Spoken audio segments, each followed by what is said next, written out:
Thank you so much, Professor Huda, for that very warm introduction. It's great to be on your campus again.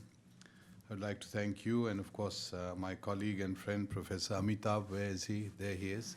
Thank you very much. A bit of nepotism here. I've been invited to my friend here, my dean, a very distinguished panel and distinguished guests. I believe there could be no more urgent topic than the one we are discussing this morning. As Professor Huda has just said, I have just completed fieldwork in Europe. I've completed fieldwork in the United States a few years back. So fresh from the field, what do I see in Europe? What I see in Europe is what you see in the media. The attacks in Paris, the New Year's Eve assaults, Jewish individuals being stabbed, museums being attacked, Jewish schools being attacked, Muslim mosques being attacked, Muslim women wearing the hijab, Sikhs with the beard and turban being attacked simply because someone thought they were Muslim. And then on top of all this, you have over 1 million refugees pouring into Europe. And there's no sign of abating. They're still coming. Syria is still in a crisis, and the two are linked. You then have, directly linked to this, the rise of the right-wing parties in Europe. The rise of the right-wing rhetoric here in the United States, where that rhetoric is then blended with the rhetoric of hatred, religious hatred, and racial hatred. So you're seeing some things that we assumed had ended with the last century, re-emerging with a great deal of vigor and a great deal of force. It really is a fractured world, if you look around the world in which we live, a fractured world. So our task this morning is somehow to understand this world. And I'm going to very briefly go through a series of ideas. I'll present them to you and be happy to talk about them. The first part of my talk is based in terms of what are the great writers and thinkers thinking. There's some of them in this room, your colleagues. What are they saying about this world? How are they interpreting it? So let's start by looking at someone like Karen Armstrong, who I'm sure you know, who talks of the axial age. Some of you may have read a book, The Great Transformation, which she talks about the axial age. And she, of course, concludes there's the axial age that produces Socrates in Europe, the Buddha in India, and Confucius in China. Now, there are many signs that we are on the threshold of an axial age, if not in it. There are many signs, and I'm not going to be diverted with that because that's a separate issue. But the point I want to make is that until we have a Buddha or a Confucius or a Socrates, we have to make do with Professor Huda and Professor Amitabh because they have to lead us. And not that I'm knocking the two of you, I'm saying we are waiting. Now let's move on to the topic itself. This great, powerful idea, Bernard Lewis's idea originally, the clash of civilization. It's not Huntington's idea, as many people think it is, and then Huntington's. Now I've had the privilege of debating both Huntington and Bernard Lewis on public stages. What we do know is the idea which was floated in the 1990s began to pick up steam, and after 9/11 became the kind of official doctrine in the world. So after 9/11, the media was, and I was very directly involved. I just joined the university in DC. The media would come up and say, "Can you explain what's happening in 30 seconds?" And I'd say, well, it all began in the 7th century. No, we want 30 seconds. So what was the big idea that they could grasp? It was that there's a clash of civilizations. It's with some force that's threatening us, predatory. And the greatest thesis there was the clash of civilizations. Alliteration, that always goes well in the media, clash of civilizations. It was picked up and it became the big overriding idea of the post-9/11 world in which we live in. And of course, then President Bush got involved as the president, and he said, why do they hate us? And he almost said the Crusades and then quickly pulled the word back. So it was a very fraught time that we were entering. We haven't come out of it. We are still in it.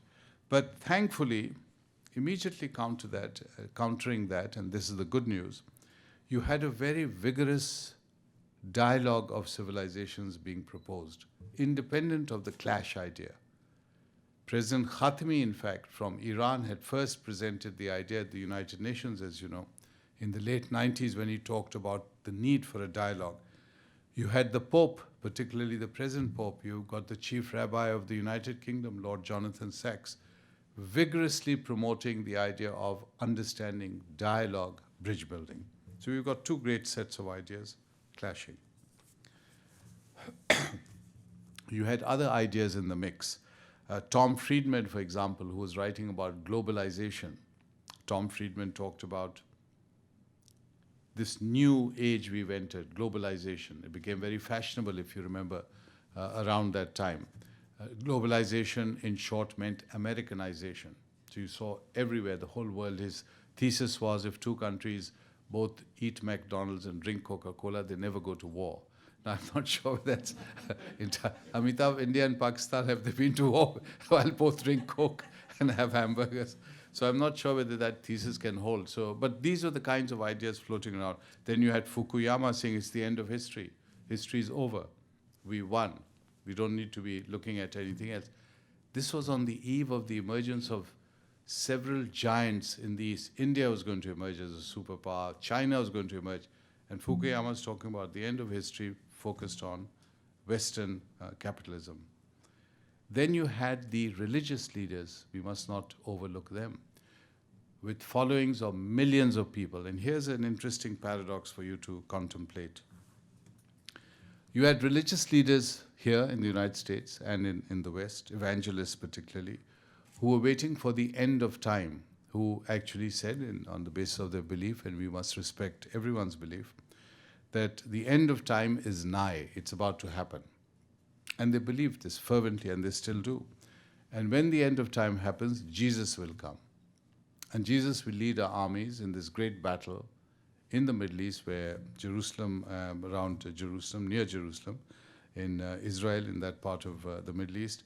And the forces of evil will be arraigned against us, and we will defeat them.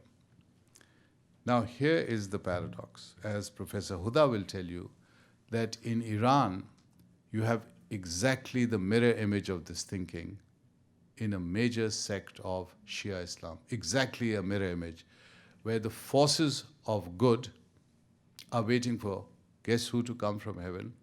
Jesus. Jesus will come, lead the armies against the forces of evil. Now, I'm a simple anthropologist and not a theologian, but I'm not able to understand how Jesus is going to be leading two armies who are both expecting him to come and defeat the other side, and both devoutly, passionately believing in this position.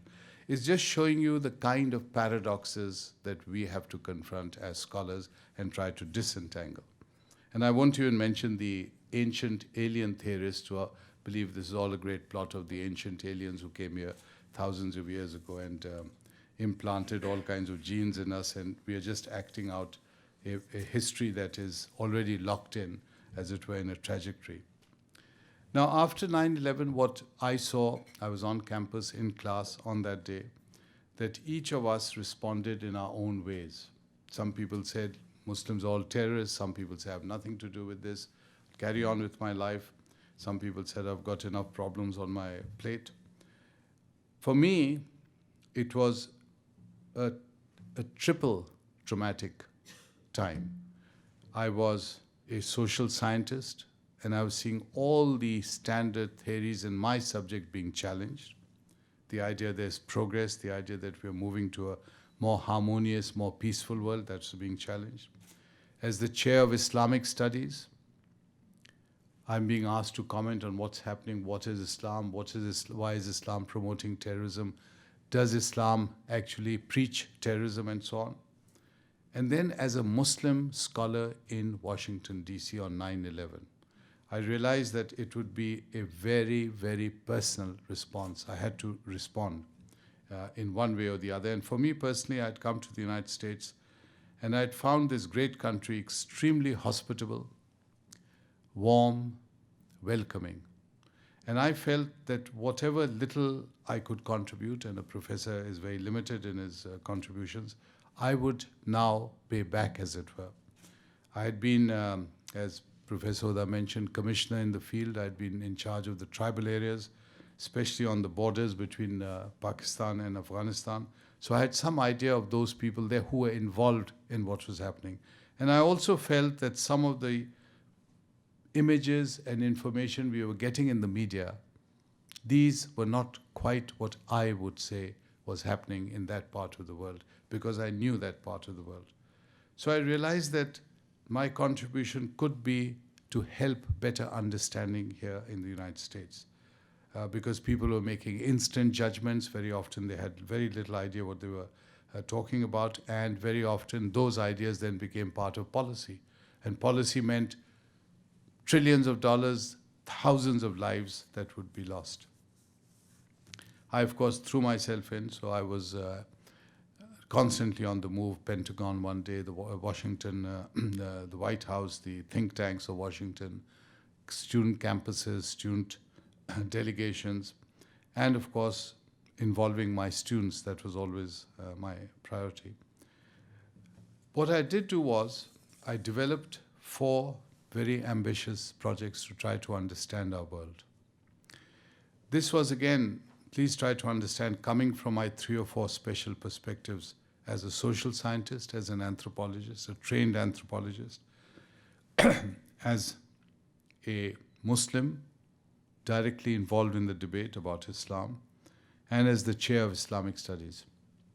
So these projects, 4 projects, which extended over a decade, literally this is how long they were. And now you may say, assume that Ahmed works very slowly. I don't work slowly, I work very fast, because these 4 projects were 4 projects which involved extensive field work. It involved very difficult interviews, tracking down individuals who must be interviewed for the project. It also meant filming each project. It meant writing massive books, all being published by Brookings. So if you add this up, 10 years is virtually nothing. And I don't think I've had one 24-hour period when I could say, this is my holiday, because there is, as my chief of staff sitting here will tell you, there is no holiday, because Islam is constantly involved. There's some news in the Middle East or Afghanistan or Africa. There's some Islam news all the time, and I have to be involved. So the 4 projects were an attempt to step back and try to understand what was happening in our world. Because what was happening to Islam could not be seen and cannot be seen in isolation. Every society is part of some other society. There's synthesis, overlapping, juxtaposition. And to try to assume Islam or any religion is isolated from its context, it simply doesn't make social scientific sense. So here were the characteristics of these 4 projects. Number 1, I had students directly working with me, who traveled with me. They faced all the adventures in the field with me. I had extended periods of field work. And in the end, they produced books that were published by Brookings and were, I must say, very well received. They got one of them got the National Book Award, one won the German Peace Award, and so on. Now, as scholars, I want you to conceptualize what I was trying to do. I was looking at an object, and the dean, being a scientist, he may appreciate this more than us mere social scientists. I was taking an object, and I was asking myself, this object is being looked at through one perspective. Let me try to look at it through 4 perspectives. So we have this Islam debate. Let's see how Muslims are looking at the West, how the West is looking at Islam, how the tribal areas that are involved, which we completely overlook in this whole war on terror, how they're looking at the world, the tribal areas, the groups living in the interstices of states. And finally, what about Europe, the mother continent? Why is it the mother continent? Because in a sense, America comes out of Europe. They've colonized Africa, they've colonized Asia, and they've influenced us. We're speaking a European language. And this is where the action is. refugees, terrorism, immigration, all these actions. So, in fact, I launched the projects by going first to the Muslim world. With my students, I traveled to the Middle East, to South Asia, Far East Asia. On these journeys, my students went with me to mosques, to churches, to synagogues. We went to madrasas. I took them to 3 of the great religious centers in India. I took them to Deoband, which is the most orthodox center of Islam in South Asia. I took them to Ajmer, which is the greatest Sufi mystic center in South Asia, all of South Asia. And I took them to Aligarh, which is the center of modern Islam in South Asia. It used to be, it was very much a leader in producing a certain kind of modern Muslim. And that gave them a perspective of the historical and cultural complexity of the subject. And of course, on the journeys, we had lunch with the Prime Minister of Pakistan, and we had tea with Benazir Bhutto, and they met Musharraf, so they were all quite happy that it was something that they could never conceive. And when they came back, they really, in a sense, had advanced as scholars and people who understood the world much, much better than our so-called experts. The second trip was the United States. Now, the United States, to a lot of Americans, is not that exciting a prospect. Well, we know America, we live here, so who's going to teach us anything? Well, talk to an anthropologist, because we show you aspects of your own society you cannot even conceive of. And this is what my team saw. I mean, they were all rather bland and, frankly speaking, not excited at all, and said, Professor, what about journey into Africa or journey into Australia or someplace? I said, just relax. So it took them 2 weeks, and they were literally, their minds were blown. They said, we are seeing in America, for example, the African-American community. They had no idea. We went to African-American mosques. They met the imams. We went to their homes. We had dinner with, and we were welcomed. The African-American imams were an incredible people. You, of course, have 3 categories of Muslims in the United States. You have African-Americans, immigrants, converts, 3 distinct streams. So we spent a year, my entire sabbatical, last sabbatical was spent in the field conducting this project. We went to 75 cities. So traveling consistently, arriving, giving lectures, interviews, TV, radio, visits, interviews, everything just constantly on the move, and meeting rabbis and bishops and atheists and the whole lot. I visited 100 mosques. So again, people talk about mosques. What do we know about the mosques here? People say these are the nurseries producing the terrorists. Do we really understand what's going on in the mosque? Do we know the congregants? Do we know the imams and the messages of the imams? My next project was something I want you to think about, because it's often overlooked, as I said, and that is the study of tribal societies. This was a very ambitious project. I looked at 40 case studies, 40 case studies, from Morocco right through North Africa, Middle East, up into Central Asia and the Caucasus Mountains. Very ambitious project, and drew conclusions in this project. 40 projects of segmentary lineage systems, certain kinds of tribes, establishing that each tribe has a sense of code of honor, code of revenge, and has always had a very difficult relationship with the central government. So here the emphasis was not so much on Islam versus non-Islam. It was more on center versus periphery. It's not a new idea, it's not a brilliant idea, it's a standard anthropological concept which has been studied for 100 years. But it seemed to be new, because here everyone's looking at things through the lens of religion and not understanding that this really is a conflict happening. For example, in Pakistan, there's tension between Islamabad and the periphery. That's the tribal areas of Pakistan. And there's been tension for the last 50 years. There was tension before Pakistan between the center and the periphery. Waziristan, where I was in charge at one stage, when it was a united India, was actually administered by Lord Curzon himself, the Viceroy of India, the famous Viceroy of India. He administered it himself, the only district in the whole subcontinent, because he said it's out of control. And at one stage, there were more British troops in Waziristan than on the rest of the subcontinent. Just think of what I've just said. This tiny place, Waziristan, had more troops to pin it down than the entire subcontinent. The British were ruling the whole subcontinent with less troops than they needed to control Waziristan. That became the focus of the war on terror, as you know, and we still have a major problem there.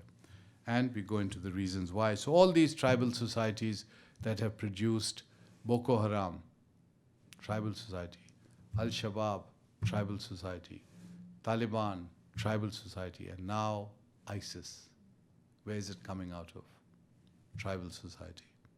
And we analyze why tribal society leads to this kind of mutated, fragmented, violent grouping that I have just described. The fourth project on Europe meant that we traveled to 50 cities over two to 3 years. We went to 50 mosques, interviewed imams, very deliberately, consciously, scrupulously. We interviewed the high and the mighty, presidents, prime ministers, archbishops, chief rabbis, grand muftis, and we interviewed ordinary people, students, anyone we could. So the whole range of society, incredible, and we were very scrupulous. I was very ambitious, so I said, I have to meet and talk to people in the 3 points where the refugees are coming to Europe. The 3 points, as you know, are South Spain, from Melilla, which is North Africa. It's not even in Spain physically, although it's part of Spanish territory. Sicily, in Italy, and the third point is Greece. So these are the 3 major routes into Africa, into Europe from Africa and Asia, Asia. And we went to each one of these points. We spent time, we talked to people, we talked to the refugees, we talked to people coming fresh off these leaky rafts from Africa. There's some very, very moving and inspiring stories that we have no idea about. Because we are looking at people now, we are so dehumanized in this age we are moving into. And this is one of the themes of my projects, that we have ended up after this 9/11 episode in our mutual world history by dehumanizing each other. So by the end of the journey, we look at refugees simply as a species that must be returned. We have stopped feeling. And we talked to, for example, a 16-year-old boy from the Gambia. 16-year-old boy. So imagine this. He's got no money. He's got no papers. He's a proud African. He's the eldest son. Now, I know what that means as an anthropologist.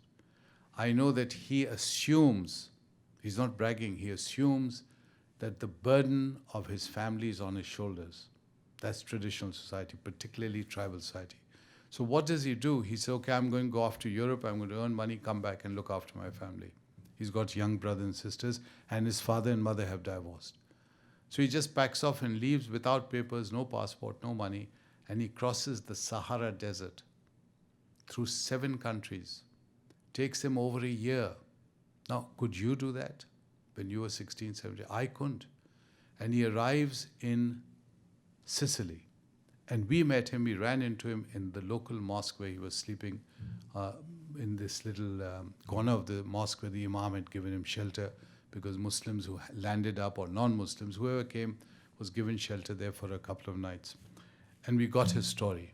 And it was so powerful that my young American team, and these are battle-weary, hardened young warriors, if you like, they had tears in their eyes because their humanity had been evoked. They were discovering their own humanity. They represented the superpower, and the superpower only saw Africans and Asians from 30,000 feet, and it only pressed buttons to kill people. Here they were meeting someone face to face, and they could not cope with that discovery of a common humanity. And that young African was seeing these Americans as fellow human beings who were reaching out. So you could see the impact on both, and I was observing both, because that young African boy began to melt. He was like, he was himself 16 years, his eyes were glazed. He had seen terrible things. He had been jailed and beaten through this journey. Remember, he's got no money. So he had a terrible, terrible journey. I'm just pointing this out because my studies are not simple scientific presentation of data. I'm also a writer and a poet and a novelist, so I'm also trying to put flesh and emotions and humanity on these individuals that we will be describing to you. Now, in Europe, there were two big assumptions that are current, that feed into the right-wing parties which are now assuming a kind of ascendancy in European politics. One is that Islam is not part of the West. It's an alien religion. It doesn't belong to it. Europe is a Judeo-Christian continent. Secondly, Islam has not contributed anything to Western civilization. This is not peculiar to Europe. This is a general thesis in other parts of the world also. Now, I believe that when you begin to promote prejudice against one religion, it's always a slippery slope, because today it's Islam, tomorrow it's another religion. And we saw this very dramatically in the last few weeks here in the United States, when certain presidential candidates focused on Islam as a target. Then very quickly we heard slogans to African Americans, yelling and abusing and telling them to go back to Africa. And then we heard anti-Semitic remarks telling Jewish members of the audience to go back to Auschwitz, to the concentration camps. Here we see how quickly this slippery slope affects all of us. The point I'm making is that all these ideas and assumptions are based in false understanding of history. So both these assumptions in Europe are directly challenged by our findings. Some of the richest contributions made to Europe are coming from an Islamic civilization 1,000 years old. We won't know about it. None of you would have heard of these things. For example, if I mention the name Ibn Firnas, it'll mean nothing to you. Ibn Firnas is a European, happens to be a Muslim, living 1,000 years ago in Cordoba. He's the first human being to fly. Now it'll come to you as a shock. He actually flew. And if you don't believe this, there's a bridge in his honor in Cordoba in the form of wings. There's a crater on the moon named after him. Ibn Firnas, yet we don't know of him because Islam has not made any contribution to Europe. Secondly, if I go on and on, it'll just amaze you. Robinson Crusoe, Don Quixote, and even Dante are all influenced by Islamic civilization, and I could explain this in the Q&A. The point I'm making is that we live in a world where there's so much synthesis. Islam is coming from the Middle East, it's absorbing things from China, from India, it's bringing them to Europe. So it's not inventing things, it's in a sense taking ideas and creating a synthesis, and this is what civilizations are invariably aiming to do. So let me now try to conclude by pointing out what I think needs to be done, because I do believe we reached a situation which forces us to say either we go over the brink, we are at that point when it is possible that we go over the brink, or then we heed the people promoting dialogue and understanding and intelligent understanding, which is what I believe we are doing, which is trying to make sense of a seemingly senseless situation. So the first task, I believe, is for us to try as scholars to provide neutral, objective scholarship. Now, we all believe we do that. We all believe we are the most neutral, the most balanced, the most sensible, and the most brilliant of all scholars. I assure you, we all have biases. And I assure you, they are reflected in things we write about. Now, one corrective, which I found always, it may be humbling, it may not be something I may have done many decades ago when I was younger and more arrogant, but it has taught me that the best critic that you have is your students. involve them and ask them to comment. So anything I'm writing, for example, I've just written something on Germany, and I asked Patrick, who's our German expert, simply because he was an American student in Germany to learn language and so on. So he's got a great interest in that country. And you get a feedback where he's seeing things I'm not seeing. He's seeing things through fresh eyes. And he's going to say, wait a minute, I think this is how you can look at this. And that is really a process which I find extremely useful, and that corrects any ideological biases that you may have. The second thing I find is to run it by the people or community you're studying. I always find that very useful. Same German example, I sent my German notes to a top German diplomat, very intelligent kind of German diplomat scholar. And he just responded as we were driving up here, and he gave a great response. So we were both feeling very pleased that we're on the right track. Now this helps because the anthropological method is exactly that. To be in the field, you're writing on a tribe or an area, they must see themselves.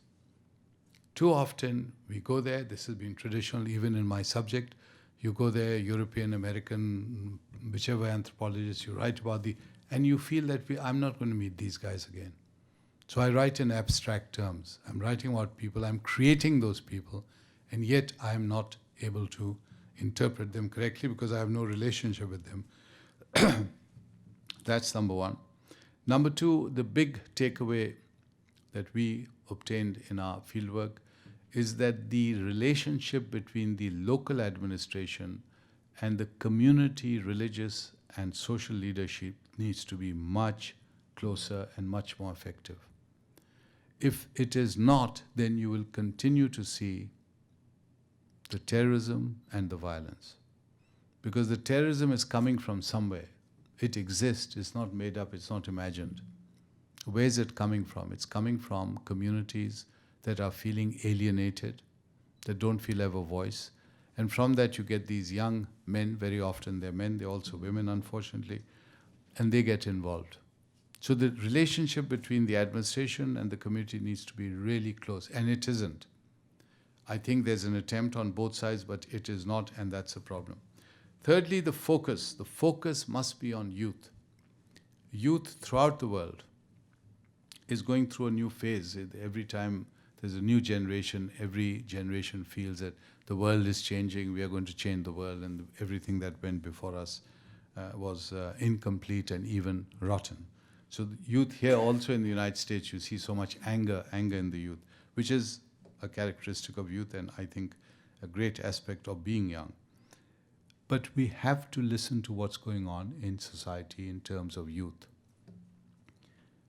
The relationship between the young and the old in Muslim societies has more or less broken down. People don't take this factor on board. So we say, well, what about the parents? Well, parents have no control. It's not traditional. Happening now.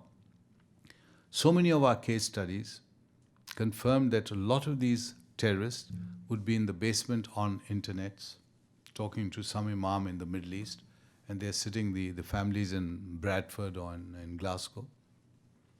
So the relationship with youth becomes vital, and don't forget that in the Muslim world, something like 40 to 50% of people under a certain age, maybe 25 or so, are actually very young. So people who are younger than 25, so they may be 15, 17, 18, the very vulnerable years. So this focus must be firm, committed, and long-term. Next point is about dialogue itself. I believe that sometimes we underestimate the impact of dialogue. It doesn't sound as sensational as these soundings of clashes and armies and bombings and terrorism. But the idea of dialogue is hugely important in itself. It is also hugely important in symbolism. Symbolism is absolutely vital. People must see you out there. We recently had a great event on our campus at American University where my friend Lord Jonathan Sachs, who was the former chief rabbi of the UK, came for a dialogue. And the two of us, we had all our distinguished American University colleagues, but basically it was a dialogue between the two of us. And the warmth and the friendship which he displayed during that dialogue was not missed by anyone in the audience. We had a huge audience, 400 people packed in the room. And they saw this. So symbolism, people talking, reaching across gaps and divides. Vital dialogue, keep talking in public. Fifth point, I believe it's important for all of us. We have different traditions. We are coming from different cultural traditions. Even here in this audience, I see the rich variety, the cultural variety here, which makes America what America is. But we need a frame within which to approach our task of countering the clash of civilizations. And to me, and I've scarred the world faiths, and I admire the world faiths, I respect the world faiths. To me, it is best summed up in a Jewish proverb which says tikkun ulam, which means to heal a fractured world. And if the world is fractured, we are committed, whether we are Muslim or Hindu or Buddhist or Jewish or whoever, to go out and heal a fractured world. So this is something I would urge you to keep in mind, almost as a religious shibboleth and a call for action. Tikkun olam. On that note, I would like to end and thank you for inviting me. Thank you so much.